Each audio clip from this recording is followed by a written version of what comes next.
প্রিয় দর্শক, আপনারা যে যেখানে আছেন আশা করছি ভালো আছেন। আপনাদের সবাইকে আমন্ত্রণ জানাচ্ছি চ্যানেল 16 এর আজকের বিশেষ লাইভ অনুষ্ঠানে। আজকের বিশেষ লাইভটির নাম দেয়া হয়েছে রক্তাক্ত তুরাগের তীর। আপনারা জানেন বিশ্ব ইজতেমাকে কেন্দ্র করে তুরাগ নদীর তীরে দুই পক্ষের মধ্যে এক ধরনের সংঘর্ষ হয়েছে।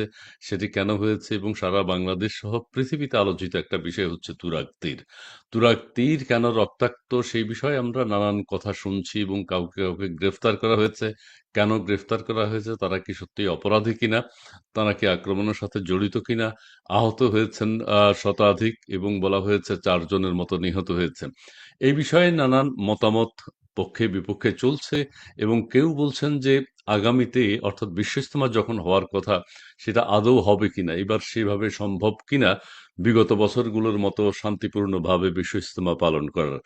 আজকে আমরা এই অনুষ্ঠানে বলা হচ্ছে যে জুবায়ের মাওলানা জুবায়ের পন্থী অনুসারী, জুবায়েরের অনুসারী আছেন, মাওলানা সাদের অনুসারী রয়েছেন, দুই দল জনেরই অনুসারী রয়েছেন এবং তাদের মধ্যে নানান বিষয়ে তর্ক বিতর্ক চলছে।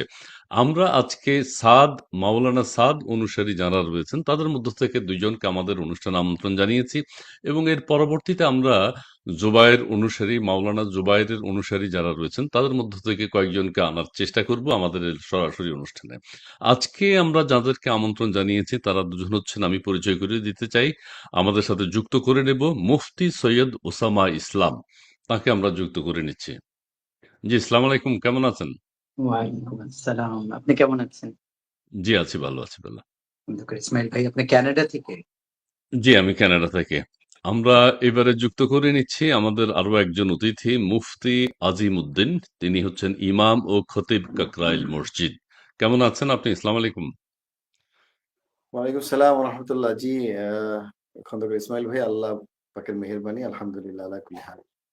আচ্ছা, আমাদের আজকের বিষয় হচ্ছে রক্তাক্ত তুরাগ তীর। এটা খুবই অনাকাঙ্ক্ষিত একটি বিষয়। এটি শব্দটি উচ্চারণও আমরা করতে চাই না, কিন্তু উচ্চারণ করতে হচ্ছে।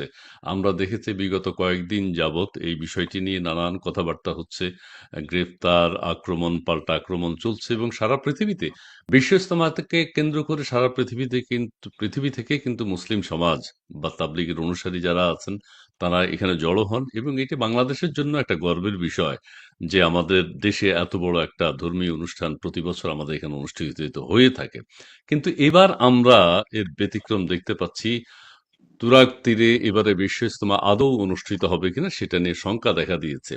আমি প্রথমে মুফতি আজিমউদ্দিন আপনার কাছে একটু আসব যে কখন থেকে মাওলানা সাদ অনুসারী এবং মাওলানা জুবায়ের অনুসারী এই কথাটি প্রচলিত হয়েছে এবং দুই পক্ষ ভিন্ন ভিন্ন ভাবে আপনারা বিশ্ব ইজতেমা করে থাকেন, একটু যদি ব্যাকগ্রাউন্ডটা একটু বলে দেন।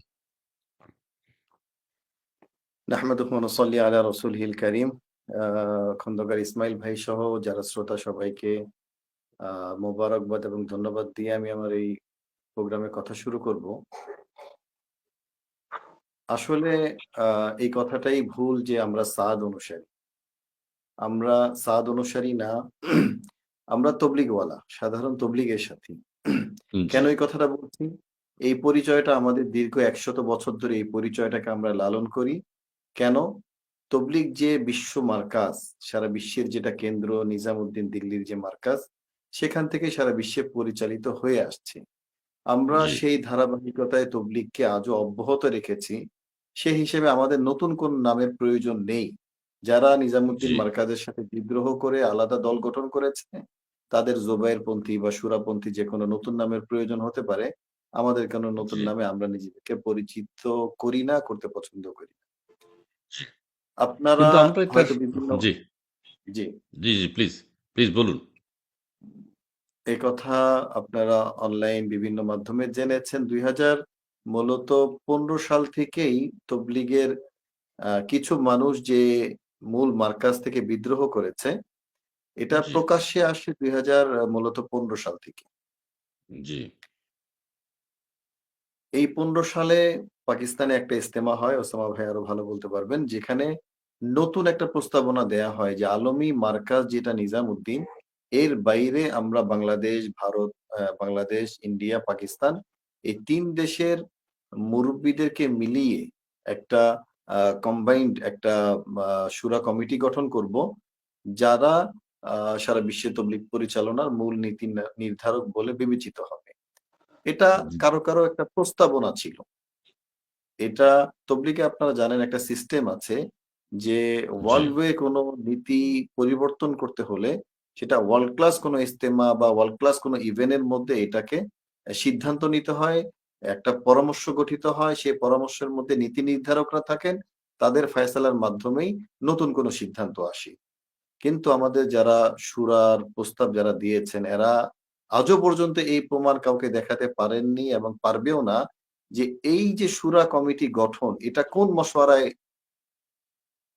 উত্থাপিত হয়েছে এবং সেই মশওয়ারায় কে এটা ফায়সালা করেছে। অর্থাৎ এই যে প্রস্তাবনাটা, এই প্রস্তাবনাটার কোনো মানে বাবা-মাই নেই। এটার কোনো ঠিকানাই নেই। এই প্রস্তাবনাটা কেউ চিন্তা করেছে। সেটা হাজী আব্দুল ওয়াহাব সাহেব রহমতুল্লাহ আলাইহ তবলিগের একজন বড় মুরুব্বি ছিলেন, পাকিস্তানের মুরুব্বি।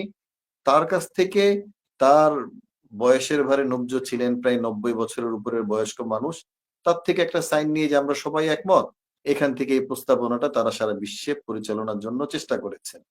বাংলাদেশের মাওলানা জুবায়েরপন্থী যারা, তারা ১ম এ কিন্তু পাকিস্তানে এই অন্যায় প্রস্তাবনাটাকে তারা মেনে নেননি।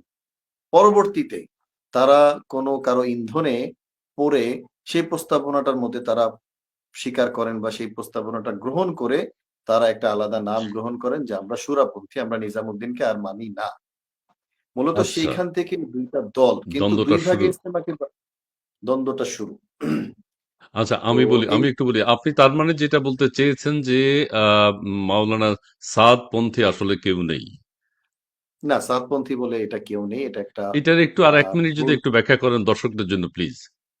মানে আমরা তো জুবায়েরপন্থী, মাওলানা জুবায়েরপন্থী, মাওলানা সাদপন্থী বলে জানি।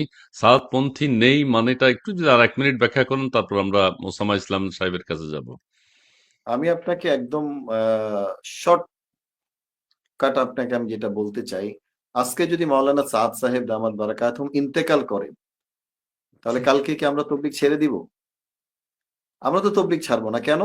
সাদ সাহেবের পরে নিজামুদ্দিন যে মূল মার্কাজ, সারা বিশ্বে যেই মার্কাজ থেকে তবলিগ প্রতিষ্ঠিত হয়েছে এবং পরিচালিত হয়ে আসছে, সেখানে আবার নতুন যে কেউ আমির হবে আমরা তাকে মানব। সুতরাং সাদ সাহেব তবলিগের একজন অস্থায়ী ব্যক্তি। আজকে যদি উনি না থাকেন কালকে আমরা আরেকজনকে মানব। এই ধারাবাহিকতায় ১০০ বছর ধরে তবলিগ চলে আসছে। তবলিগওয়ালারা আচ্ছা, কোন ব্যক্তির পূজা করে না। আমরা একটা বিষয় ক্লিয়ার হতে চাই। তার মানে কি সাদ সাহেব কি মাওলানা সাদ সাহেব সারা পৃথিবীর তাবলিগ জামাতের আমির এখন আছেন? হ্যাঁ, এটা বাংলাদেশে ২০১৬ তে বা ১৭ শুরুতে যে ইজতেমা হলো, প্রায় ১০০ রাষ্ট্রের মেহমানদের উপস্থিতিতে সেখানে হুম, হুম, জুবায়ের গ্রুপের একজন শুরা সদস্য যিনি বিচারক ছিলেন, ফায়সাল ছিলেন। হুম, তার হুম, হুম, হুম। উপস্থিতিতে তার ফায়সালার মাধ্যমে মাওলানা সাদ সাহেব সারা বিশ্বের জন্য মানি সবার অকুণ্ঠ সমর্থনের মাধ্যমে উনি বিশ্ব আমির বলে নির্বাচিত হন। যারা বলে উনি অটো আচ্ছা, আমির হয়ে গিয়েছেন, এটা হচ্ছে তার বিরুদ্ধে প্রকাশ্য একটা অপবাদ। আচ্ছা, আমরা দর্শকদের কাছে ক্লিয়ার হলাম কিছুটা কেন সাদপন্থী মাওলানা সাদপন্থী নেই। এবার আমরা প্রিয় দর্শক আমরা এতক্ষণ কথা বলছিলাম মুফতি আজিমউদ্দিন। তিনি হচ্ছেন ইমাম ও খতিব কাকরাইল মসজিদ। আমাদের আজকের বিষয় হচ্ছে রক্তাক্ত তুরাগতীর। দেশে বিদেশে দর্শক মন্ডলী আজকে যারা আমাদের সাথে যুক্ত রয়েছেন আপনারা লাইভটি একটু শেয়ার করে দিবেন। আমরা আজকে আমরা আপনার দর্শকদের বোঝার জন্য মাওলানা সাদ অনুসারী যারা আছেন তাদের মধ্যে থেকে ২ জনকে আমন্ত্রণ জানিয়েছি। কিন্তু আমরা প্রথম বক্তার বক্তব্য যেটা শুনলাম, সাদপন্থী বলে আসলে সাদ অনুসারী বলে কেউ নেই। এটাই মূল তাবলীগ। এটাই আমরা বুঝতে পেরেছি। এবার আমি মুফতি সৈয়দ ওসামা ইসলাম আপনার কাছে যাব।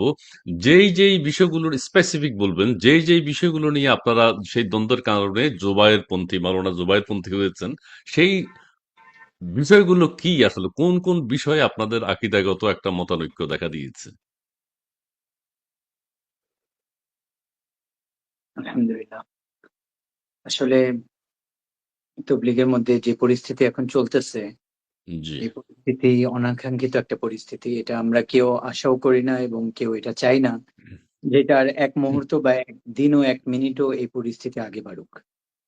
যে ঘটনা ঘটেছে ১৮ ডিসেম্বর, জি। প্রথমত এটার জন্য আমরা সবাই লজ্জিত। আমাদের দেশের সমস্ত মানুষ লজ্জিত।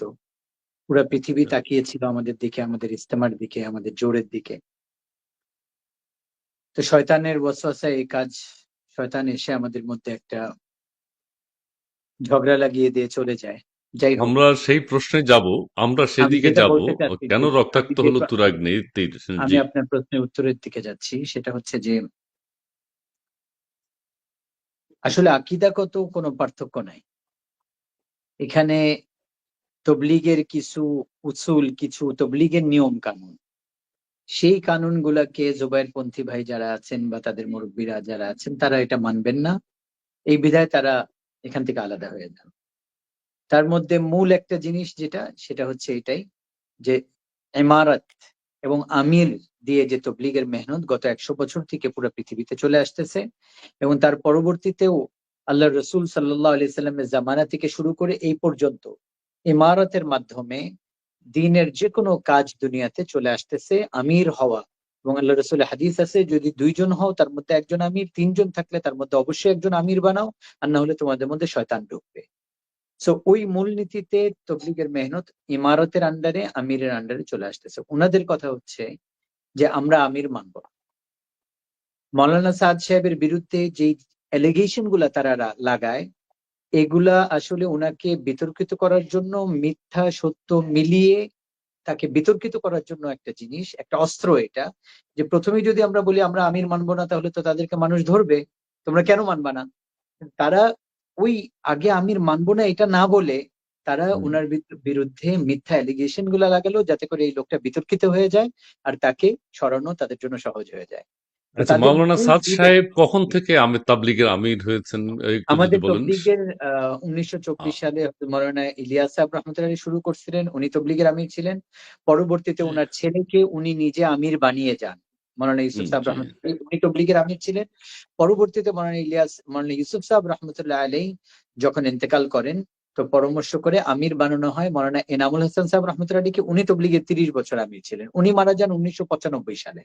জি, জি। 1995 সালে আমির বানানোর জন্য 10 জনের একটা জামাত বানানো হয়, উনারা বসেন এবং ওর মধ্যে মাওলানা সাদ সাহেবকে এবং উনার আরেক চাচা মাওলানা জুবাইরুল হাসান সাহেব, এই 2 জন, এই 2 জনকে মূলত একটা জামাত, এবং তার মধ্যে মাওলানা সাদ সাহেবের নানা মাওলানা জহিরুল হাসান সাহেবকে, এই 3 জনের একটা জামাত বানানো হয়।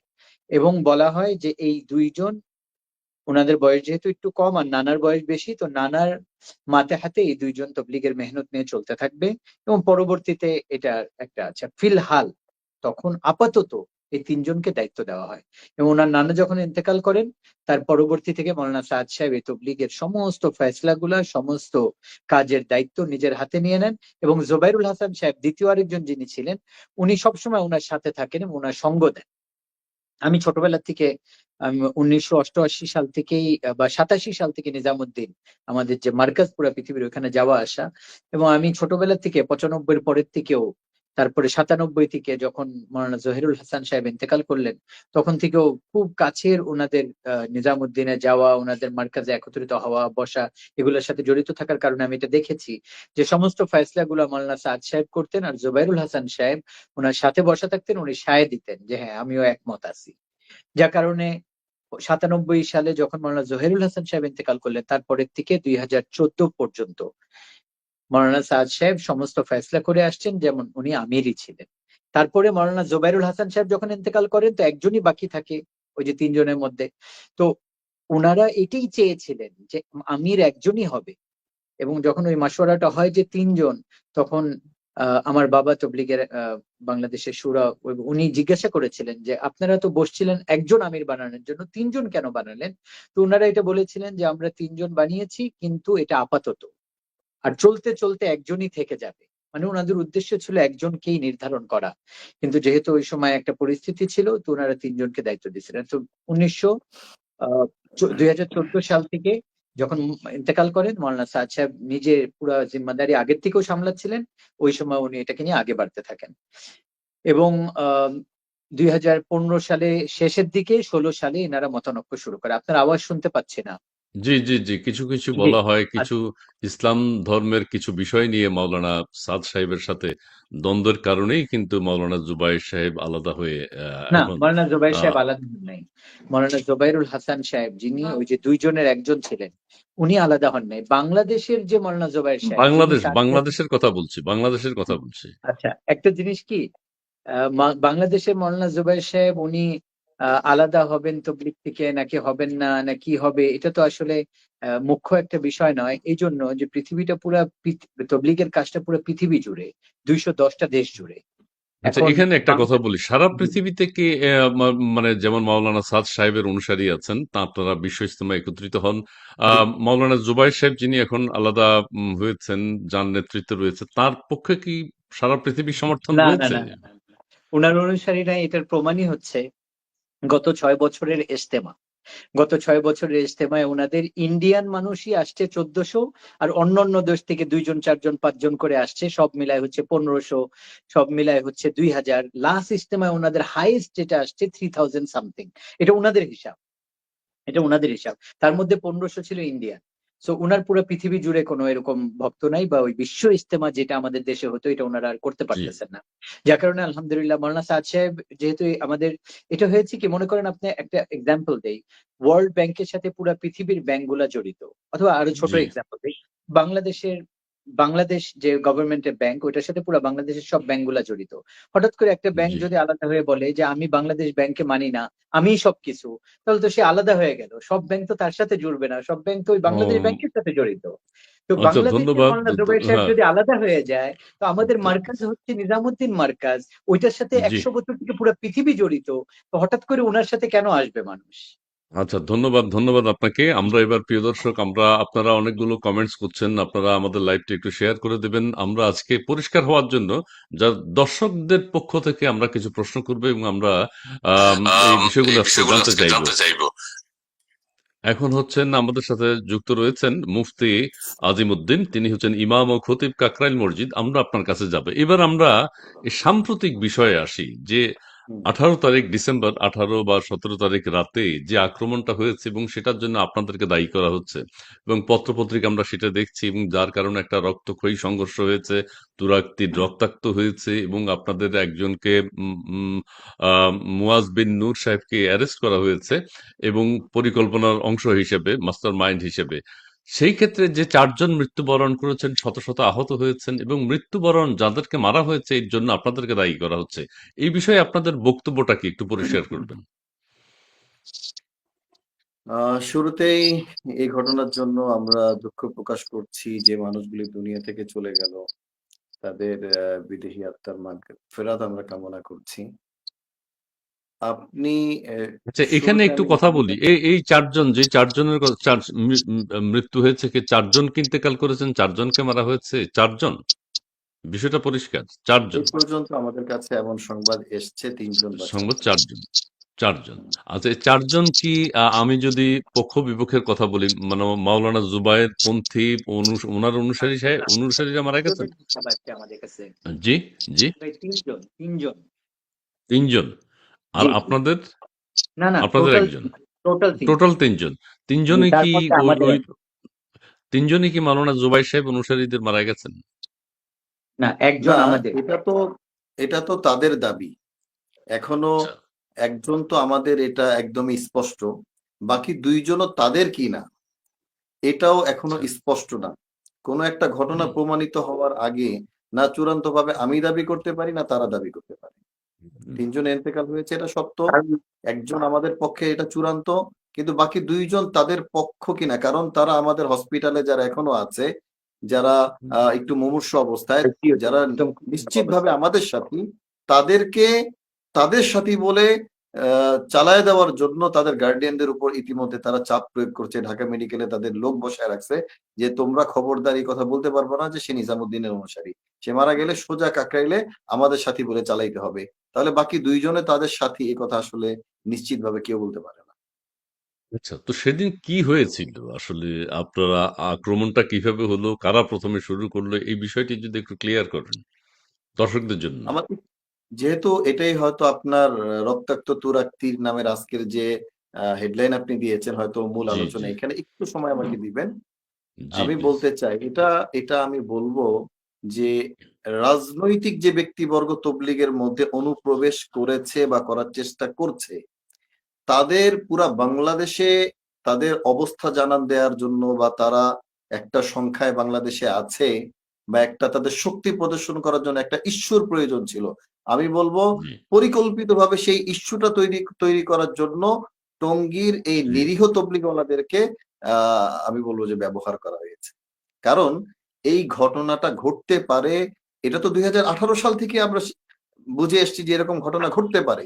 যার কারণে আমরা ৩.৫ মাস যাবৎ প্রশাসনকে আমরা ৩৬ টা চিঠি দিয়েছি। সমঝোতার জন্য, ২ পক্ষকে নিয়ে গত ৩ বসার মাস, জন্য। গত ৩ মাস, গত গত ৩ মাস। ৩ মাস, ৩.৫ মাসে। জি, যাতে ২ পক্ষকে নিয়ে তারা বসে এরকম কোনো দুর্ঘটনার সৃষ্টি না হয়।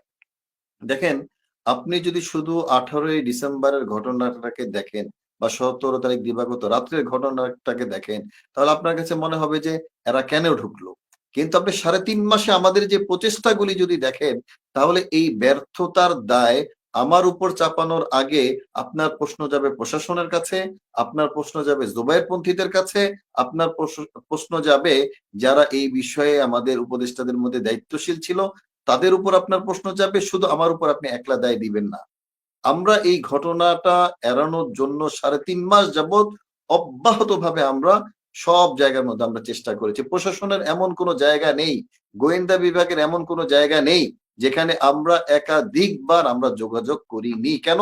যাতে আচ্ছা, এই ঘটনা সংকটটা এড়ানোর এখান জন্য থেকে যে এড়ানো কথাটি যায়। বলছেন, তার মানে কি আপনারা আশঙ্কা করছিলেন এরকম কিছু হতে পারে? এরকম কিছু তো আগে ২০১৮ সালে হয়েছিল ১ ডিসেম্বরে। হ্যাঁ, জানি। সেটা হয়েছিল বিধায়ী তো আমরা সেই আশঙ্কায় ছিলাম। আমরা নিশ্চিতভাবে এটা জানি, এরকম দ্বিতীয় কোনো ঘটনা যদি ঘটে, আজকে সারা বাংলাদেশে আমাদের নিরীহ নিজামুদ্দিনের সাথীদের উপর যে আক্রমণগুলি হচ্ছে, ঘরবাড়ি ভেঙে দিচ্ছে, দোকানপাটের উপর আক্রমণ হচ্ছে, ব্যবসা প্রতিষ্ঠানের উপর আক্রমণ হচ্ছে এবং বাড়ি থেকে হেফাজত কর্মীরা জুবায়েরপন্থীরা তাদেরকে ধরে নিয়ে যাচ্ছে, নৃশংস আক্রমণ করছে। এই ঘটনাগুলি ঘটবে, এটা তো আমরা ২০১৮ থেকেই আমরা এই সবক পেয়েছি। দ্বিতীয়বার এরকম ঘটনা ঘটাবো এরকম তো আমরা চিন্তাই করতে পারিনি। যার আচ্ছা, কারণে আপনার প্রশ্ন প্রশাসন থেকে আমি একটু বলি। আপনি হেফাজতের কথা বললেন। হেফাজত কি তাবলিগের অংশ? এটা আমাদের জানার জন্য প্লিজ একটু বলবেন। দেখেন, তাবলিগের একটা হচ্ছে কর্মী, আরেকটা হচ্ছে তাবলিগকে ভালোবাসা। ভালোবাসা এক জিনিস আর কর্মী হওয়া আলাদা জিনিস। তবলিগের কর্মী হতে হলে তাকে আমাদের তবলিগের ভাষায় যেটাকে বলে ৪ মাস তবলিগে নিয়মতান্ত্রিক সময় লাগাতে হয়। এরাই মূলত জি, তবলিগের কর্মী। সাপোর্টার হিসেবে তো অনেকে আছেন। আমাদের তবলিগ জানেন অরাজনৈতিক একটা প্ল্যাটফর্ম। আওয়ামী লীগ, বিএনপি, জামাত ইসলাম, চরমনাই, হেফাজত সবাই তবলিগের মধ্যে আসে।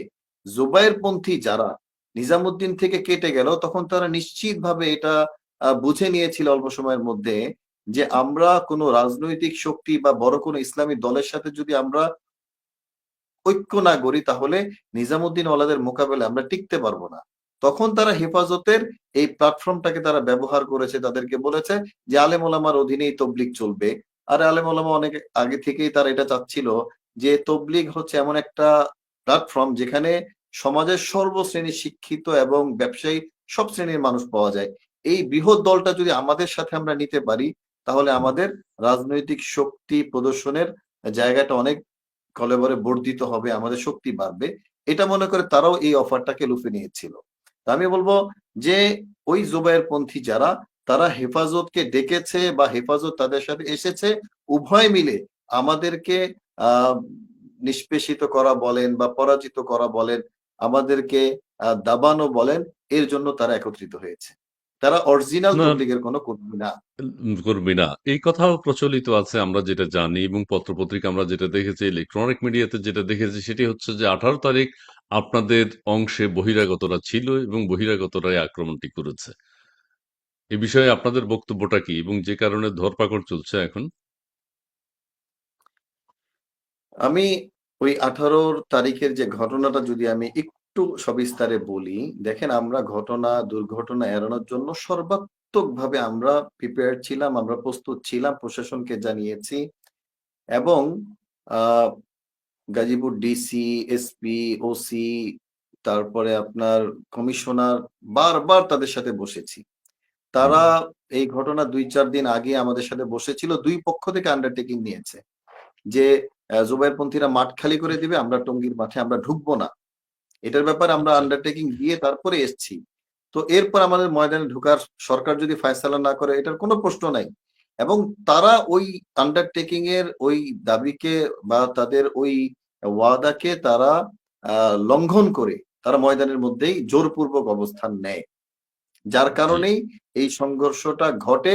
আর ঘটানোর জন্য যারা আগে থেকেই পায়তারা করছিল, তারা আরেকটু সুন্দরভাবে পরিবেশটাকে এভাবে তৈরি করে, সংঘর্ষের আগে তারা এমন কিছু বক্তব্য দেয় যে বক্তব্যের কারণে জুবায়েরপন্থীরা তারা প্রায় অস্ত্রে-শস্ত্রে সজ্জিত হয়ে ময়দানে আসতে তৈরি হয়ে যায়। এটা কিন্তু আমাদের কথা না। এটা আ উত্তরার গাজীপুরের প্রশাসনের লোকদের কথা। যা তৈরি হয়েই ছিল। তারা ঘোষণা দিয়েছে যে আমরা রক্তের বন্যায় আমরা তুরাগ নদীকে ভাসিয়ে দিব। এই কথার অর্থ কি? আমরা দেখেন কোনোভাবে তাদের সাথে কেন সংঘর্ষে জড়াতে চাই না। আমরা জুবায়েরপন্থী যারা তাদেরকে মুসলমান মনে করি, মুমিন মনে করি। হতে পারে তার সাথে আমার মতের ভিন্নতার কারণে মিল না মিলার কারণে সে আলাদা। কিন্তু তাদের ভিতরে একটা চেতনা এরকম তৈরি হয়েছে যারা নিজামুদ্দিন অনুসারী সারা বাংলাদেশের আওয়াম জনগণের মধ্যে একটা এরকম আওয়াজ তারা চালানোর চেষ্টা করেছে যে আমরা ইসরায়েলে যাই। ওসামা ভাইয়ের বিরুদ্ধে সেদিন বলেছিল যে উনি ইসরায়েলে যায়। ইত্যাদি, ইত্যাদি যত ধরনের অপবাদ আমাদের গোমরা আমরা ইত্যাদি। এই সমস্ত অপবাদ দিয়ে সাধারণ যারা জনগণ বা মাদ্রাসার ছাত্র তাদের সামনে কিন্তু আমাদের চিত্রটা এমন তুলে ধরেছে যে আমরা ইহুদ নাসারার দালাল এইজন্য আমাদের বিরুদ্ধে জিহাদ করা ফরজ হয়ে গেছে। ওই চেতনাটা নিয়েই তারা ময়দানে এসেছিল। আমরা কিন্তু সেই চেতনা নিয়ে আসি নাই। আচ্ছা, ধন্যবাদ, ধন্যবাদ আপনার কাছে। আপনাকে ধন্যবাদ জানাচ্ছি। আপনার কাছে আবার আসবো। এবার আমরা মুফতি সৈয়দ ওসামা ইসলাম আপনার কাছে যাব যে মুফতি আজিমউদ্দিন বলেছেন যে আপনারা প্রশাসনের কাছে ৩.৫ মাস যাবৎ যোগাযোগ করেছেন, কথা বলেছেন, বেশ কতগুলো চিঠি দিয়েছেন এবং আপনাদের এবারের বিশ্ব ইজতেমা শান্তিপূর্ণ করবার জন্য কি মূল দাবিটা কি ছিল সরকারের কাছে? আমরা আমরা দেখেছি আপনারা মাননীয় আমাদের স্বরাষ্ট্র উপদেষ্টার কাছে গিয়েছেন, কথা বলেছেন এবং আপনাদের ব্রিফিং আপনারা দিয়েছেন। আপনাদের মূল দাবিটা কি ছিল একটু ক্লিয়ার করবেন? আম মূল আমাদের তো ইজতেমা যেটা ওইটা হচ্ছে আমরা চাচ্ছিলাম যেহেতু গত ফ্যাসিস্ট সরকার থাকা অবস্থায় গত ৭ বছর আমাদেরকে চাপিয়ে দেওয়া হয়েছিল যে প্রথম ইজতেমা আমাদেরকে দেওয়া হয়নি। আপনারা তারপরে ২য় পর্বে করেছেন। আমাদেরকে জোর করে দ্বিতীয় পর্বে করাতে বাধ্য করেছে ওই সময়কার স্বরাষ্ট্রমন্ত্রী যিনি ছিলেন আসাদুজ্জামান কামাল সাহেব। এটার একমাত্র কারণ হচ্ছে উনার ছেলের সাথে একজন ব্যবসায়ী আছে মাহফুজ হান্নান, সে আবার জুবায়েরপন্থীদের একজন মুরব্বী। সে তার ছেলে জ্যোতির সাথে ব্যবসা করে, অস্ত্রের ব্যবসা করে, তারপরে কি কি ব্যবসা করে ওনার সাথে, এগুলা করেছে গত ১৫ বছর। তার ইনফ্লুয়েন্সের কারণে হেফাজতে ইসলাম মাহফুজ হান্নানের ইনফ্লুয়েন্সের কারণে এই স্বরাষ্ট্রমন্ত্রী কোনোদিন আমাদের পক্ষে কথা বলেন নাই বা আমাদের জন্য কোন রকম ফয়সলা করেন নাই, সবকিছু তাদের পক্ষে করেছেন, যার কারণে আপনারা কি ৩টা জিনিস তখন কোনো প্রতিবাদ করেছেন যে আমরা ২য় পর্বে আমরা, প্রতিবার কেন হ্যাঁ, করব অল্টারনেটিভলি যদি হয়? রাইট, আমরা সবসময় প্রতিবাদ করেছি। তাদের মিটিং এর মধ্যে তাদেরকে লিখিত দিয়ে, তাদেরকে বক্তব্য দিয়ে বিভিন্নভাবে আমরা প্রতিবাদ করেছি। কিন্তু যেহেতু আমাদের এই তবলিগটা একটা অহিংস মেহনত, আর এটা কোনো রাজনৈতিক মেহনত না, তো আমরা ওই মিছিল মিটিং বা এই কাজগুলো তো আমরা কোনোদিন করি নাই। আমরা জানিও না যে এইভাবে কোনো দাবি আদায় করা সম্ভব। যার কারণে আমরা আমাদের যে পদ্ধতি আছে এভাবে আমরা গত ৭ বছর চেষ্টা করেছি, কিন্তু আমাদেরকে ৩টা জিনিস দেওয়া হয় নাই। মাওলানা সাদ সাহেব আমাদের আমির, উনাকে বাংলাদেশে আসতে দেয় নাই তারা। কাকরাইল মার্কাজে তারা পুরা বছর আচ্ছা, ব্যবহার এই করে। এই এই শব্দটা আবার বলুন। মানে বিগত ৭ বছরে মাওলানা সাদ সাহেব আসতে পারেননি দেশে। আসতে দেন নাই তারা, না না, সরি, বিগত ৭ বছর না, ২০১৮ লাস্ট উনি আসছেন। ১৮তে এই হেফাজতে ইসলাম এয়ারপোর্ট দখল করেন, এয়ারপোর্ট ঘেরাও করেন, যার কারণে ১৮তে টঙ্গী ইজতেমার ময়দানে উনি যান নাই, কাকরাইল মসজিদে আসছেন। এই আচ্ছা। ১৮, ১৯, ২০, ২১, ২২, ২৩, ২৪, 6 ইয়ার্স, এই যে ৫ বছর হয়ে গেল, এটা 6 ইয়ার্স রানিং। সো উনি আসতে পারেন নাই। এই আওয়ামী লীগ সরকার উনাকে আসতে দেয় নাই, মাওলানা সাদ সাহেবকে। আমাদেরকে বলা হয় আমরা আওয়ামী লীগের দোসর। তাহলে কেন আমাদের দাবি মানা হলো না? এটা একটা মিথ্যা দাবি, মিথ্যা তাদের কথা। আওয়ামী লীগ কোনোদিন আমাদের কোনো দাবি শুনে নাই, ১ নম্বর। ২য় নম্বর, কাকরাইল মসজিদ তাদেরকে পুরো বছর ব্যবহার করার জন্য দিছেন, আর আমাদেরকে মাসে ২ সপ্তাহ একটা সাইট ব্যবহার করতে দেন, লাস্ট 7 ইয়ার্স। আচ্ছা। হ্যাঁ, এইটা ওই মাহফুজ হান্নানের আর জ্যোতির ইনফ্লুয়েন্সে তার বাবা এই ফয়সলা করেছেন। 2 নম্বর। 3 নম্বর হচ্ছে আমাদেরকে দ্বিতীয় ইজতেমা জোর করে চাপিয়ে দিছে, প্রথম ইজতেমা আমাদেরকে করতে দেয়নি। তো জি এই 3 জুলুমের বিরুদ্ধে আমরা সবসময় আওয়াজ তুলেছি, কোনো এটার সুরাহা পাই নাই। যখন এই ফ্যাসিস্ট সরকার চলে গেল, তো আমরা এটা মনে করলাম যে আলহামদুলিল্লাহ এখন দেশে এরকম একটা সরকার প্রতিষ্ঠিত হয়েছে যার কাছে আমরা আমাদের দাবি রাখলে তা আমরা ইনসাফ পাবো। যার কারণে আচ্ছা এই সরকার আসার পরের থেকে লাস্ট 3.5 মান্থ অথবা 4 মান্থ আমরা তাদের সাথে 33টা চিঠি চালাচালি, 33 বার তাদের কাছে যাওয়া, তাদের সাথে বসা, এবং 34 জেলায় ডিসির কাছে স্মারকলিপি, 34 জেলায় থানার ওসির কাছে স্মারকলিপি, এবং সমস্ত উপদেষ্টাদের কাছে আলাদা আলাদা স্মারকলিপি, এমনকি আমাদের প্রধান উপদেষ্টার কাছে স্মারকলিপি, ওনার সাথে দেখা করার চেষ্টা করা আমরা গত 3.5 মাস অব্যাহত রেখেছি। কেন? কারণ এই হেফাজতে ইসলামও, তারাও, এবং হেফাজতে ইসলাম আর জুবাইরপন্থী যেহেতু তারা একজন একজনের সঙ্গে, তারা এটা বুঝে গিয়েছিল যে এখন তাদেরকে আমরা সমূলে যদি শেষ না করে দিতে পারি, মানে আমাদেরকে, তাহলে জি এরা ইনসাফ পেয়ে যাবে, আর ইনসাফ পেয়ে গেলে তো তারা সমান অধিকার পেয়ে যাবে। এতদিন তো আওয়ামী লীগের ছত্রছায়া তারা আমাদেরকে সমান অধিকার দেয় নাই। জি এখন যখন আমরা সমান অধিকার যদি পেয়ে যাই তাহলে তো তারা পিছনে পড়ে যাবে। এই জন্য এই গত 10-12 দিন আগে কাকরাইল মসজিদে ওই জোবাইর সাহেব পুরা জি বাংলাদেশের মানুষদেরকে ডেকে বলে যে আমাদের ইজতেমার মাঠ দখল করে রাখতে হবে, যদি আমরা ইজতেমার মাঠ দখল না করতে পারি আমরা অস্তিত্ব সংকটে ভুগতেছি। অথচ এই ইজতেমার মাঠে তাদের কোনো অধিকার নাই। তারা 5 দিনের জোর, যেটা ইজতেমার 40 দিন আগে করা হয়, এটা তারা গত 6 বছর করে নাই। তারা কিন্তু মূল আচ্ছা তবলিগ থেকে সরে যাওয়ার কারণে 5 দিনের জোরটা হচ্ছে তবলিগের মূল একটা অকেশন, মূল একটা প্রোগ্রাম, যেটা তারা গত 6 বছর করে নাই।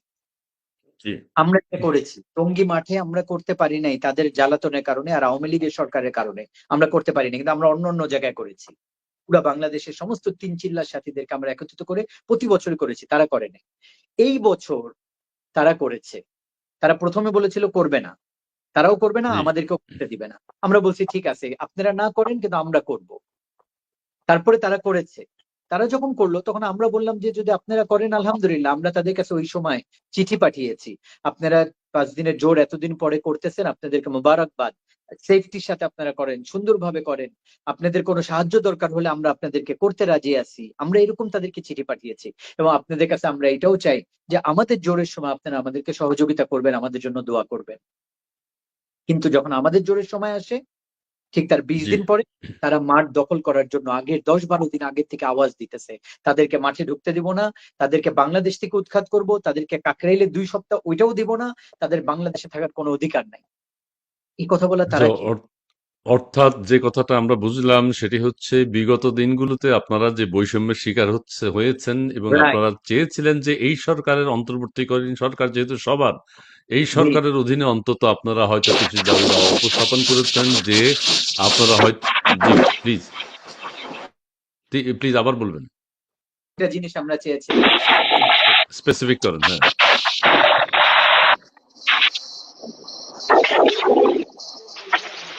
মুন্না শোনা যাচ্ছে না কেন আবার একটু বলুন 3টা জিনিস আবার একটু বলবেন The host has mute your mic. Host আমার মাইক মিউট করে রেখেছে। মুন্না মিউট নাই ওনার এখন ঠিক অডিও আছে? প্রবলেম ছিল। হ্যাঁ জি না জি জি হলে এখন আপনার ঠিক আছে মিউট এখন ঠিক থাকলে তো আছে কথা বলেন বলতে পারেন। এখন 3টা বলেন দাবি তিন আমাদের ছিল। জি বলেন 3টা দাবি আমাদের ছিল, যেই 3টা আমাদেরকে গত 7 বছর আওয়ামী লীগ সরকার দেয় নাই। একটা হচ্ছে আমাদের আমিরকে বাংলাদেশে আসতে দেওয়া আমাদের ইজতেমার মধ্যে। দেখেন জি একটা ইসমাইল ভাই, তারা আমাদের থেকে আলাদা হয়ে গেছে। তারা আমাদের আমিরকে আমির মানে না, আমাদের মার্কাজকে মার্কাজ মানে না, তারা আলাদা হয়ে গেছে। এখন আমাদের এই প্রোগ্রামের মধ্যে কে আসবে, কে কথা বলবে, আমরা কাকে মানবো, এটা তাদের কথা। তাদের তো কোনো রাইট নাই এটার মধ্যে থাকে না, তারা এটার মধ্যে কোনো কথা বলতে পারে না, কারণ তারা আমাদের থেকে আলাদা হয়ে গেছে। নিজেই বলতেছে আমরা তোমাদের মার্কাজকে মানি না, তোমাদের আমিরকে মানি না, তো তোমরা কেন আমাদের কাজের মধ্যে ইন্টারফেয়ার করতেছো? আচ্ছা আমাদের 3টা দাবি বাংলাদেশ স্পেসিফিক করেন 3টা দাবি আচ্ছা বলতে আসবে। দ্বিতীয় হচ্ছে কাকরাইল মসজিদে আমরা সমান অধিকার চাই। তৃতীয় আচ্ছা জিনিস হচ্ছে ইজতেমা তারা গত 6 বছর প্রথমবার করেছে, আগামী 6 বছর প্রথম ইজতেমা আমাদেরকে দেওয়া হোক এবং তার পরবর্তীতে অল্টারনেটিভ 1 বছর তারা করবে, 1 বছর আমরা করব। এটা আমরা চাই, এই 3টা জিনিস। আচ্ছা আচ্ছা আচ্ছা, খুবই সুন্দর প্রস্তাব। আচ্ছা, আমরা মুফতি আজিমউদ্দিন আপনার কাছে আসবো। আমি বলি দর্শক মন্ডলী, আমাদের মুফতি আজিমউদ্দিন হচ্ছেন ইমাম ও খতিব কাকরাইল মসজিদ। আচ্ছা, আমরা 3টি দাবি ওসামা ইসলাম সাহেবের কাছে শুনলাম, যে 3টি স্পেসিফিক দাবি ছিল আপনাদের। সেই জন্য আপনারা বাংলাদেশের প্রশাসনের কাছে যে অনেক চেষ্টা করেছেন এই দাবিটির যেন একটা সুরাহা করা হয়, একটা উদ্যোগ নেওয়া হয়, সেটি ঠিক মতো করা হয়নি। এটা আমরা দৃশ্যত দেখতে পেয়েছি। আপনার কাছে এখন জানতে চাইব, কাকরাইল মসজিদ কিন্তু তাবলিগ জামাতের একটা প্রধান কেন্দ্রস্থল। এই কাকরাইল মসজিদ এখন কাদের নিয়ন্ত্রণে আছে? সেখানে আপনারা কোনো ধরনের বৈষম্যের শিকার হচ্ছেন কিনা, এই বিষয়টি আপনি যেহেতু খতিব এবং ইমাম, আপনি একটু ব্যাখ্যা করবেন। এই বিভক্তির পর থেকে কাকরাইল মসজিদে যদিও আমাদের সাথে অন্যায্য বন্টনের ভিত্তিতেই আমরা কাকরাইল ব্যবহার করছিলাম, আমরা 2 সপ্তাহ, তারা 4 সপ্তাহ এবং একটা পাশে সারা বছর।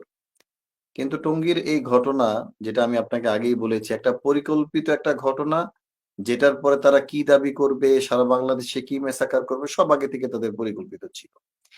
সেই পরিকল্পনার সূত্র ধরে তারা এখন আওয়াজ যেটা তুলছে, এখন তারা কাকরাইল দখলে রেখেছে। আগামী শুক্রবার থেকে কাকরাইল আমাদের বাড়ি বা আমাদের ব্যবহারের স্বাভাবিক নিয়মে আমাদের ব্যবহারে আসার কথা। কিন্তু ইতিমধ্যে তারা, আপনারা অনলাইনে দেখেছেন, তারা ঘোষণা দিয়েছে কাকরাইল কিয়ামত পর্যন্ত আমাদেরকে দিবে না, টঙ্গীর মাঠে আমাদেরকে ইজতেমা করতে দিবে না। যেটা আমি মনে করি সারা বিশ্বের বুকে বাংলাদেশকে প্রশ্নবিদ্ধ করার একটা ষড়যন্ত্র। আর সারা বিশ্বের বুকে বিশ্ব ইজতেমার যে ভাবমূর্তি, সেটাকে বিনষ্ট করার একটা গভীর ষড়যন্ত্র। যারা চাচ্ছে বাংলাদেশের বিশ্ব ইজতেমা, তারা যেটা করে, এটা তো ওসামা ভাই বললেন, তেমন কোনো মেহমানই নাই। মাওলানা সাদ সাহেব না আসা সত্ত্বেও আমাদের ২য় পর্বের ইজতেমায় প্রায় ৮ থেকে ১০,০০০ মেহমান প্রতি বছর আসছেন। তো যদি আমাদের ইজতেমাটা বন্ধ না করা হয়, তাহলে তো জাতির সামনে এটা স্পষ্ট হয়ে যাচ্ছে যে জুবাইরপন্থীদের ইজতেমায় বিদেশি মেহমান নাই। তাহলে ওয়ার্ল্ড ক্লাস ইজতেমা হচ্ছে ২য় পর্বের ইজতেমা, মাওলানা সাদ সাহেবের অনুসারীদের ইজতেমা। আমরা আগেই বলে এসেছি যে সাদ সাহেব যদি আসেন, তাহলে এই সংখ্যাটা ৩০,০০০ হইতে পারে, ৫০,০০০ হইতে পারে। সারা বিশ্বের বুকে ইজতেমার সেই যে ভাবমূর্তি, এটাকে আরো উজ্জ্বল হবে। তো তারা এখন অন্যায়ভাবে যে দাবিগুলি করছে, যে দাবির পক্ষে প্রশাসনকে চাপ দেওয়ার চেষ্টা করছে যে আমরা কাকরাইলও ছাড়বো না, আমাদেরকে ইজতেমা করার সুযোগ তারা দিবে না। আমি মনে করি যে টঙ্গীর একটা ঘটনা তারা ঘটিয়েছে, সামনে আমি জানি না এই সমস্ত দাবি করে বাংলাদেশে আরো কত অঘটন ঘটানোর পরিকল্পনা তারা নিয়েছে। যদি প্রশাসন সঠিক সময়ে এটার পদক্ষেপ না নেয়, তাহলে আমি মনে করি যে, যেহেতু নিজামুদ্দিনের অনুসারী শুধু ঢাকায় না, বাংলাদেশের পথে প্রান্তরে প্রত্যেকটা মসজিদ, গ্রাম গঞ্জে নিজামুদ্দিনের সাথীরা ছড়ানো ছিটানো, যারা নিজামুদ্দিন বা এই তবলিগ, যে শত বছরের তবলিগ, এটার জন্য তাদের জীবন মরণের প্রশ্ন, তাদের আহ জীবনটাই এই মেহনতের কারণে পরিবর্তন হয়েছে। এই কর্মীরা তো এটা মেনে নিবে না, এই কর্মীরা তো এই অন্যায় দাবি মানবে না। তার মানে তাদের এই দাবিগুলি হচ্ছে সারা বাংলাদেশকে অস্থিতিশীল করার আর একটা নীল নকশা। এখন আপনারা কি প্রশাসনের কাছে আবার কোনো দাবি জানিয়েছেন, এই যে 18ই ডিসেম্বরের পরে যে পরিস্থিতি যাতে নিয়ন্ত্রণে রাখা হয়, কোনো অবিচার অন্যায় কোনো পক্ষ থেকে যাতে না হয়, সেই জন্য কোনো আর্জি পেশ করেছেন? আমরা সাংবাদিক সম্মেলনের মাধ্যমে আমাদের দাবিগুলি জানিয়েছি, কাকরাইল থেকে চিঠি ইস্যু করে আমরা সারা বাংলাদেশে আমাদের অবস্থান জানিয়েছি। কিন্তু আমরা যে বিষয়টা 18 ডিসেম্বর লক্ষ্য করেছি, স্বরাষ্ট্র উপদেষ্টা জি। উনি মাওলানা মামুনুল হক স্যার, যিনি ওই পক্ষের, নিজে স্বঘোষিত, উনি আমাদের কাছে এসে বসছেন এবং নিজে বলছেন যে আমি জুবাইরপন্থীদের লোক। আমরা বলেছি আপনি কেন জুবাইরপন্থী হবেন, আপনি ৩য় পক্ষ হন। বলে না, আমি ৩য় পক্ষ না, আমি জুবাইরপন্থীদের লোক। আমি বললাম আপনাকে আল্লাহ সম্মান দিয়েছে, আমরা তো আপনাকে আমাদের লোক মনে করি। আপনি ৩য় পক্ষ হয়ে ২ ভাইয়ের মধ্যে ঝগড়া লাগলে যেমন বাবা এটাকে মিটিয়ে দেয়, সেই ভূমিকায় আপনি অবতীর্ণ হন, আপনি কেন ওই পক্ষের হতে যাচ্ছেন? দারুল উলুম দেওবন্দ বলেছে আমরা কোনো পক্ষে না। তো সেই সুবাদে সে সুবাদে আহ আমরা ঘটনা দেখেছি মাননীয় স্বরাষ্ট্র উপদেষ্টা সহ মামুনুল হক হ্যাঁ, সাহেব সহ বসেছিলেন এক বলছেন ধরনের। যে আমার ভাই ভাই বলে বলছেন, যে মনে হচ্ছে যে স্বরাষ্ট্র উপদেষ্টা মাওলানা মামুনুল হক সাহেবকেই স্বরাষ্ট্র উপদেষ্টা মনে করছেন, যে আমার ভাই যেটা মনে করে। ইজতেমা হবে কি হবে না, আমার ভাই বসবেন, ভাই চিন্তা করবেন। মানে মনে হচ্ছে যে আমার ভাই হচ্ছে স্বরাষ্ট্র উপদেষ্টা। তো এই যে ভাই না, ভাই ওই ওই বলছেন, ওই ওই এরপরে ওই মিটিং এ কি আপনাদের পক্ষ থেকে কেউ ছিল? মাননীয় স্বরাষ্ট্র উপদেষ্টার দপ্তরে যেটা হয়েছে। হ্যাঁ, ছিলেন, কিন্তু তারা অত্যন্ত কোণঠাসা অবস্থায় ছিলেন। তাদের উপর স্বরাষ্ট্র উপদেষ্টা অনেক উত্তেজিত ছিলেন। ধর্ম উপদেষ্টা, যাকে আমরা মনে করি হিন্দু, বৌদ্ধ, খ্রিস্টান সকল ধর্মের অভিভাবক, তিনি এই ঘটনার পরে মানে যেখানে তাকে নিরপেক্ষ ভূমিকা নেওয়া দরকার ছিল, সেখানে প্রকাশ্যে তিনি একটা পক্ষের হয়ে ঘোষণা দিয়ে দিলেন জুবাইরপন্থীদের ইস্তেমা হবে। এবং নির্বাচনের আগে মাওলানা মামুনুল হক সাহেবকে নিয়ে উনি নির্বাচনী ইশতেহার দেওয়া শুরু করে দিলেন, উনি এমপি হলে কত ভালো হয়। স্বরাষ্ট্র এবং ধর্ম উপদেষ্টা যদি এই অবস্থায় নিরপেক্ষ ভূমিকা না নেন, এবং আমি বলবো যে এই ক্ষেত্রে যদি বারবার টঙ্গীর এই ঘটনা শুধু আমাদের ব্যর্থতা না, শুধু আমাদের উপর চাপানো হচ্ছে এই ব্যর্থতা। ৩.৫ মাস যাদের দুয়ারে দুয়ারে আমরা দৌড়েছি, যাদের দুয়ারে গিয়েছি, চিঠি দিয়েছি, এটা কি তাদের ব্যর্থতা না? টঙ্গীর এই দুর্ঘটনা, জুবাইরপন্থীদেরকে ৩.৫ মাস আমরা সমঝোতার আহ্বান জানিয়েছি, তারা এটা মানে নাই, লঙ্ঘন করেছে, এটা কি তাদের ব্যর্থতা না? গাজীপুর প্রশাসন, যাদের দুয়ারে দুয়ারে আমরা বারবার গিয়েছি, এমন ঘটনা ঘটতে পারে আপনারা ঠেকান, এটা কি তাদের ব্যর্থতা না? আজকে স্বরাষ্ট্র উপদেষ্টা, ধর্ম উপদেষ্টা সহ সবাই এর পুরা দায়ভার আমাদের উপর চাপাচ্ছেন কেন? আমাদের উপর চাপায় কি আপনারা আপনাদের ব্যর্থতাকে আড়াল করতে চাচ্ছেন? বাংলাদেশের জনগণ তো সে আগের জায়গায় নাই। বাংলাদেশের জনগণ এখন সচেতন, তরুণ প্রজন্ম সচেতন। তারা অচিরেই এটাকে উদ্ঘাটন করবে আসলে এই দুর্ঘটনা ঘটানোর মূল কারণ কারা। তারা একটা পক্ষ নেওয়ার কারণে, তারা একটা পক্ষের কথা বলার কারণে, গার্ডিয়ান সুলভ নিরপেক্ষ কথা না বলার কারণে আমরা বলবো যে আমাদের দাবিগুলো যে তাদের কাছে পেশ করব, সেই পরিবেশটা এখনো তৈরি হয় নাই। আমি আশা করব ধর্ম উপদেষ্টা, স্বরাষ্ট্র উপদেষ্টা খুব দ্রুত সেই নিরপেক্ষ ভূমিকা, গার্ডিয়ান সুলভ ভূমিকা নিয়ে উনারা দ্রুত আমাদের সাথে বসবেন, উভয় পক্ষকে নিয়ে বসবেন, যে পরিবেশে কোনো রাজনৈতিক ব্যক্তি থাকবে না। তারা থাকলে আমি বলি যে ১০০ বছরে এই তবলিগের সমস্যা সমাধান হবে না। ধন্যবাদ, ধন্যবাদ আপনাকে। আপনি তরুণ সমাজের কথা বলেছেন, যুব সমাজের কথা বলেছেন। আমরা মুফতি সৈয়দ ওসামা ইসলাম আপনার কাছে জানতে চাইবো, আমাদের তরুণ আমাদের সমন্বয়কদের সাথে আপনাদের কোনো কথা হয়েছে কিনা? এই ধরনের একটা ছবি আমরা দেখেছি যে তাদের সাথেও কথা হয়েছে, সম্ভবত দুই পক্ষেরই কথা হয়েছে, এবং সেখানে কি কথা হয়েছে আবার কেউ কেউ বলতে চেয়েছেন সমন্বয়কদের কথা আপনারা রাখেননি, আপনারা বিট্রে করেছেন, বা আপনারা সেই কথা অনুযায়ী কার্যক্রম পরিচালনা করেননি। এই বিষয়টি একটু ব্যাখ্যা করবেন, তারপর আমরা সমাধানের দিকে যাব। জি প্লিজ, শুনতে পাচ্ছি না প্লিজ। আবার একটু একটু আনমিউট করে নেবেন। জি, করেছি। জি। আমি একটা পরিষ্কার আসলে এটা বলতে চাই, এই যখন গত সরকার দেশের থেকে চলে যাওয়ার পরে যখন ছাত্ররা দেশের দায়িত্ব বুঝে নিল এবং উপদেষ্টাদেরকে ওনারা নির্ধারণ করলেন, তখন থেকে আমার ব্যক্তিগতভাবে এটা চেষ্টা ছিল যে তাদের সাথে একটা সম্পর্ক করে, যাতে করে তারা মিডল ম্যান হয়ে আমাদের তবলিগটাকে একটা সমাধানের দিকে নিয়ে যায়। এই জন্য হাসনাত সার্জিসের সাথে আমার অনেক আগে থেকেই সম্পর্ক, এবং আপনি দেখেছেন কিনা জানি না, অনেকগুলো প্রোগ্রামে আমরা একসাথে ছিলাম। এবং এর মধ্যে আচ্ছা। একটাই কারণ ছিল যে তারা যাতে করে আমাদের তবলিগের মেহনতটাকে একটা সমাধানের দিকে আগে চাইলে তারা নিয়ে যেতে পারে, এটা আমাদের জি, চিন্তা জি। ছিল। এই ইজতেমার ২ মাস আগে থেকেই হেফাজতে ইসলামও তাদের সাথে বসে এবং জোবাইরপন্থীরাও তাদের সাথে বসে। তো হঠাৎ করে হাসনাত এবং সার্জিস এই বিষয়ে একদম চুপ হয়ে গেলেন। আমি অনেক আচ্ছা। নক করলাম যে ইজতেমা কাছে আসতেছে, জোর কাছে আসতেছে, তোমাদের সহযোগিতা দরকার। তারা বলতেছে আমাদেরকে জোর করতে দিবে না, তারা বলতেছে আমাদেরকে কাকরাইলে ঢুকতে দিবে না, তারা বলতেছে আমাদেরকে ইজতেমা করতে দিবে না। আসো বাবা, সমাধান করো। এইটা ওই যে আমি বললাম ৩৬টা চিঠি গত ৩.৫ মাসে, এর মধ্যে হাসনাত সার্জিতের সাথে আমার অনেকবার ফোন, তাদের সাথে বসার চেষ্টা করা, ছাত্র সমন্বয়কদেরকে নিয়ে এই সমস্যা সমাধান করার জন্যই আমরা পুরা ৩.৫ মাস লেগেছিলাম। আচ্ছা, আচ্ছা। প্রথমে ওনারা চেয়েছিলেন, কিন্তু হঠাৎ করে তারা ১-১.৫ মাস আগে চুপ হয়ে গেলেন। তা আমি যেটা বুঝতে পারলাম, হয়তোবা তারা হেফাজতে ইসলামের ভয়, অথবা তারা মনে করতেছে যে আমাদেরকে আবার একদিকে ট্যাগ না লাগায় দেওয়া হয় যে আমরা সাদপন্থী বা এমন কিছু, এই জন্য তারা এখান থেকে সরে গেলেন। যখন এই আচ্ছা। পরিস্থিতি চলতে ১৭ তারিখ চলে আসলো, এই ডিসেম্বর মাসের ১৭ তারিখ, ১৭ তারিখে হাসনাত আমাকে ফোন দিল। আমিও তাকে নকই করতেছিলাম বারবার। তো বললো, ভাই কি অবস্থা? আমি বললাম, এখন তো আমাদের পিঠ একদম ওয়ালে ঠেকে গেছে, এখন তুমি ফোন ধরছো বা এখন আসতেছো? ও বলে, ভাই একটু দেখা করতে চাই। আমি বললাম দেখা করবা সব ঠিক আছে, কিন্তু এই গত 3 মাস ধরে আমি তোমাকে নক করতেছি এই সমস্যার সমাধান করো। এখন কি ঠিক করবা? একদম আমাদের পিঠ ওয়ালে ঠেকে গেছে। আমাদের 3.5 লক্ষ তবলিগের 3 চিল্লা সাথী বাংলাদেশে আসতেছে, জোবাইরপন্থীরা মাঠ দখল করে রাখছে। কি করব আমরা? 17 তারিখ রাতে দুপুরে ওরা বললো ভাই আমরা আসতেছি। কখন আসবা? বললো যে আমরা রাত্রে 10টায় আসবো। ঠিক আছে আসো। এদিক দিয়ে সরকারের তখন নাক কান খুলছে। সরকারের প্রতিনিধিরা আমার বাবাকে ফোন দেওয়া শুরু করলো যে আগামীকালকে সকাল 11টায়, 18 তারিখ সকাল 11টায় আপনাদের সাথে মিটিং। হুম, আমরা বললাম এটা 17 তারিখে করেন। হুম, 16 তারিখে পারবে না, 16 তারিখে ডিসেম্বর, 16 তারিখ, 16 ডিসেম্বর। তারপরে 18 তারিখে হলো। আমরা এটা ফয়সলা করলাম যে আচ্ছা ঠিক আছে, আমরা 11 তারিখে সরকার বসবে, তারপরে আমরা ডিসিশন নিব যে আমরা জোর করব নাকি মাঠে যাব না কি করব, সরকার কি বলে দেখি।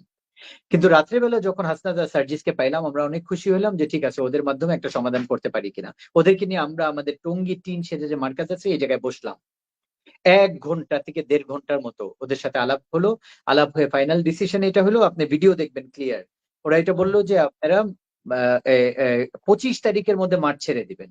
আচ্ছা, আপনাদের দোয়া হয়ে যাবে, 25 তারিখে মাঠ ছেড়ে দিবেন। আপনারা মাঠে যাবেন ইনশাল্লাহ। আর আমরা কাকরাইলে যাচ্ছি তাদেরকে বুঝাবো এটা আমাদের দায়িত্ব। আর আপনারা যে 25 তারিখে ছাড়বেন এটার গ্যারান্টি আমরাই দায়িত্ব নিতেছি। আমাদের কথা গুড, যাতে এদিক না হয়। আমরা বললাম আলহামদুলিল্লাহ, গুড, খুব গুড। ভালো। এবং আমাদের মাওলানা আব্দুল্লাহ সাহেব ছিলেন ওই জায়গায়, আমাদের আরেকজন তবলিগের মুরব্বী। উনি ওনাদের সামনে এটা বললেন যে আলহামদুলিল্লাহ আপনারা কাকরাইলে যাচ্ছেন ওই সময় রাত্রে 1টা 10 বাজে।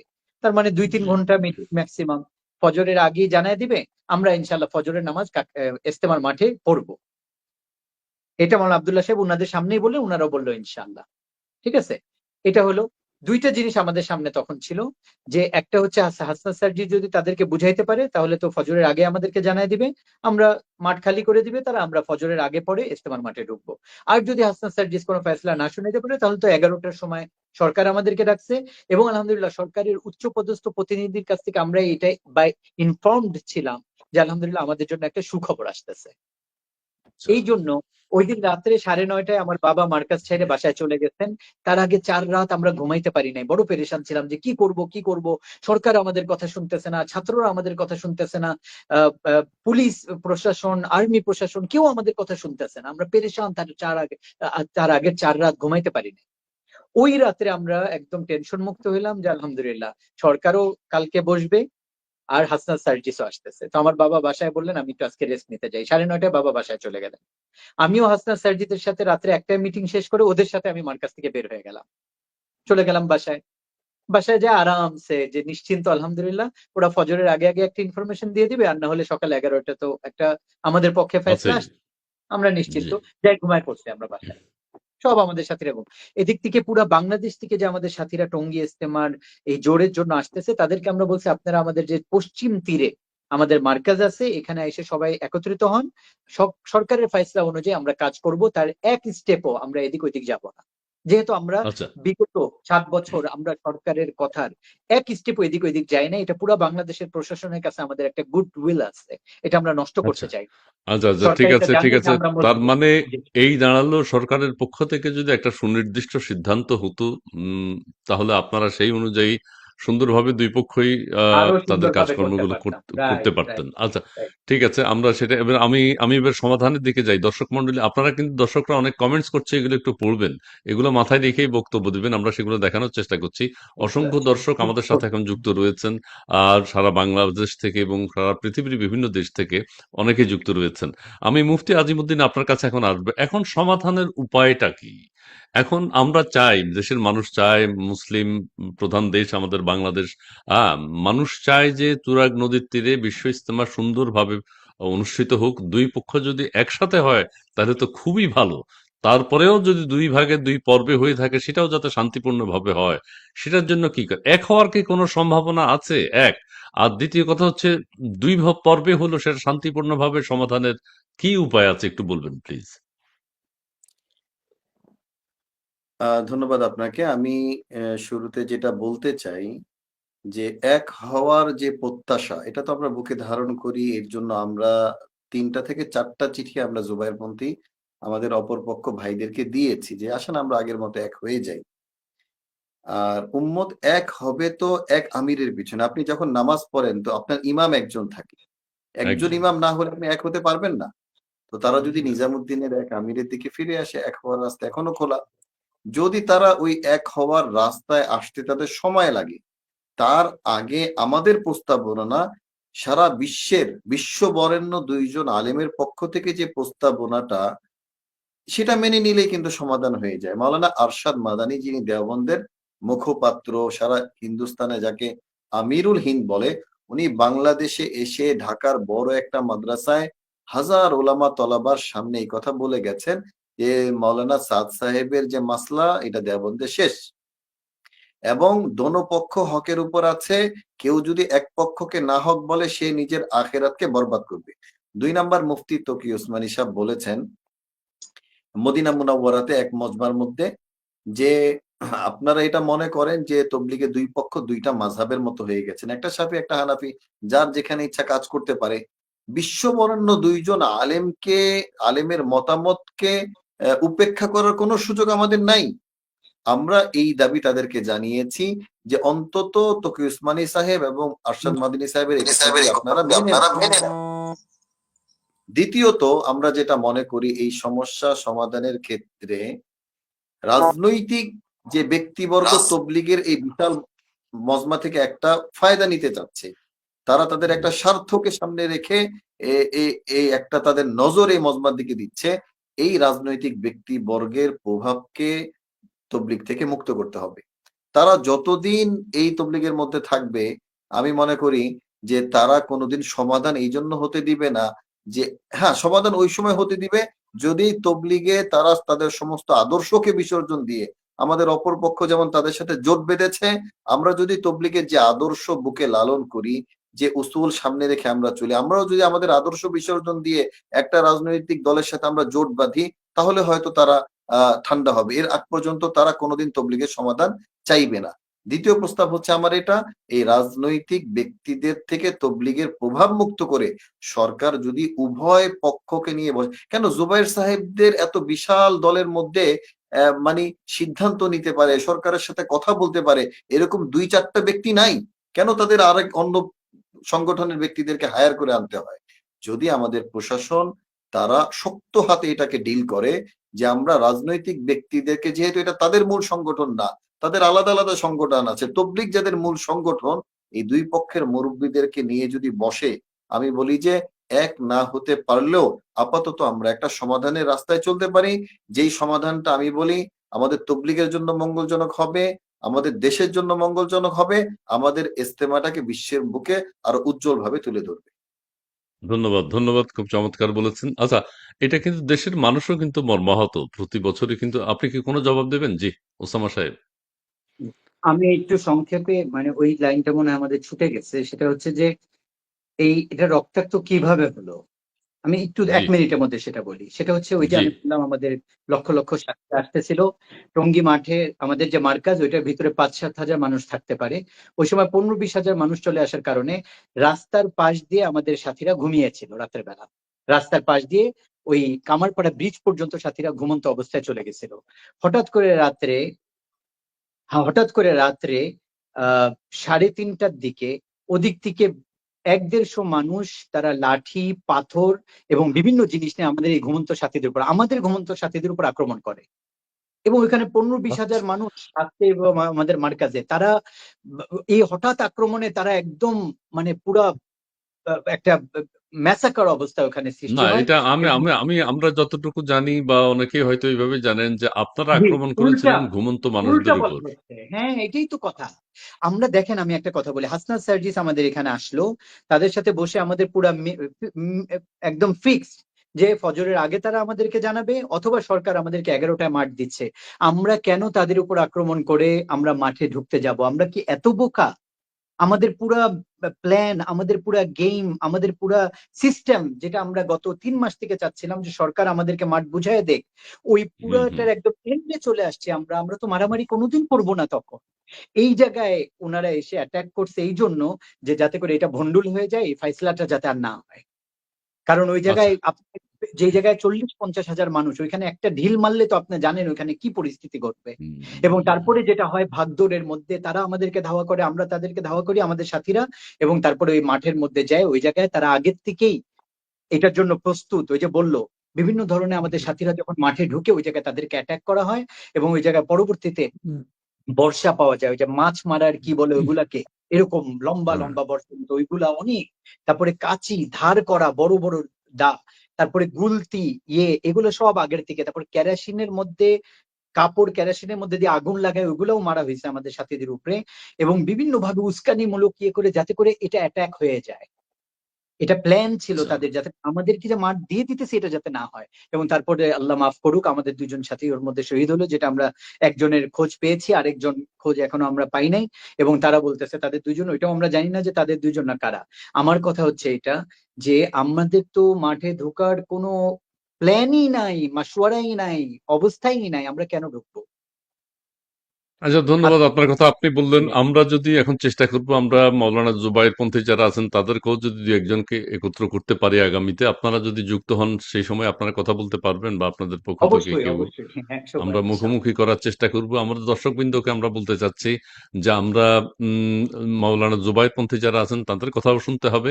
আমরা মাওলানা সাদ পন্থী যারা আছেন, মাওলানা সাদ সাহেবের অনুসারী, আমাদের আজিমউদ্দিন সাহেব বলেছেন সাদপন্থী বলে কোনো শব্দ নাই, আপনারা এটার মূল তাবলিগ, এটা আপনারা বলতে চাচ্ছেন। এবং আমির যেহেতু উনি, সেহেতু সাদপন্থী যারা রয়েছেন, মাওলানা সাদ সাহেবের অনুসারী যারা, তারাই মূল সংগঠন, সেটা আমরা জানতে পাচ্ছি।